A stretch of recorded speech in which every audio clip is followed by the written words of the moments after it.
Assalamualaikum warahmatullahi wabarakatuh. Selamat sore, mohon izin memperkenalkan diri. Nama Yoga Indra Prastia, kelas D4 RPK Polpit, NIT 08.20.2024.1.02, absen 24.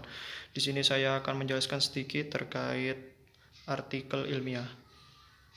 Artikel ilmiah memiliki pengertian tulisan ilmiah yang dapat berbentuk artikel ulasan maupun artikel penelitian dari laporan hasil penelitian yang ditulis kembali oleh para penulisnya untuk dipublikasikan dalam bentuk jurnal.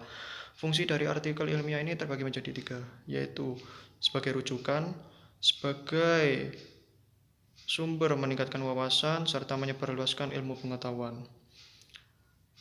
Jenis-jenis artikel ilmiah ini dibedakan menjadi yang pertama artikel penelitian, di mana artikel ini disusunkan atas dasar kegiatan penelitian. Yang kedua artikel konseptual. Penyusun artikel konseptual ini bisa dikatakan tidak kreatif karena tidak menghasilkan gagasan ataupun teori-teori yang baru, karena ibaratnya hanya menguji teori-teori yang telah digunakan oleh penulis sebelumnya untuk dibuktikan kebenaran dari teori tersebut. Yang ketiga yaitu artikel ilmiah populer. Artikel ilmiah populer ini menggunakan bahasa yang informal atau bisa dikatakan bahasa yang digunakan sehari-hari, mudah dipahami oleh masyarakat.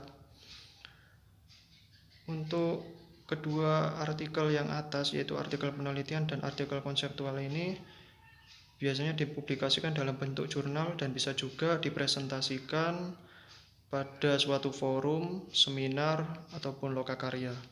Untuk yang artikel ilmiah populer ini biasanya dipublikasikan dalam media massa seperti koran, majalah, ataupun tabloid.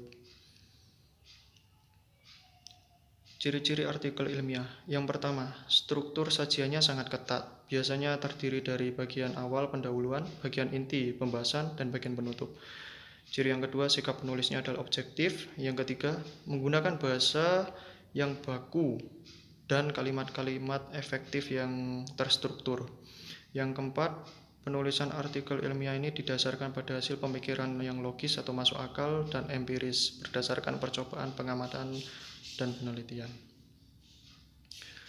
Syarat-syarat artikel ilmiah. Yang pertama, komunikatif, yaitu harus mudah dipahami tapi tetap menggunakan bahasa ilmiah.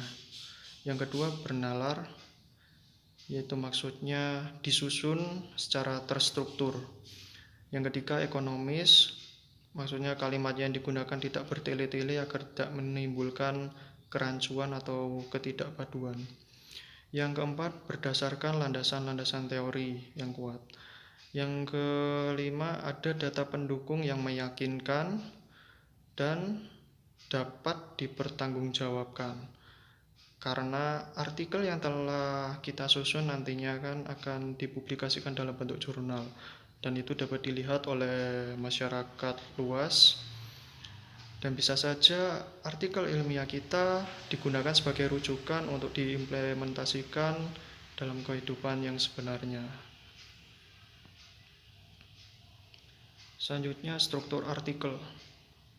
Artikel penelitian memiliki struktur yang pertama judul, abstrak, pendahuluan, tinjauan pustaka, metodologi penelitian, hasil pembahasan, dan simpulan.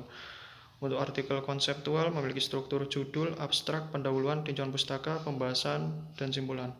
Karena artikel konseptual ini tidak melakukan kegiatan penelitian sendiri, melainkan hanya berdasarkan kegiatan penelitian yang telah dilakukan oleh penyusun sebelumnya, jadi untuk struktur metodologi penelitian dan hasil tidak termuat pada artikel konseptual.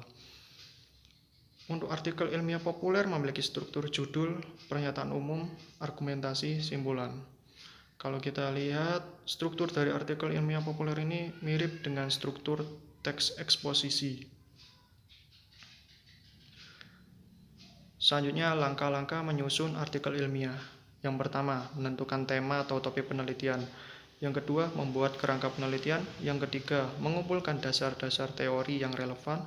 Yang keempat, survei lapangan yang nantinya kita gunakan sebagai objek penelitian dan menyusun hipotesis.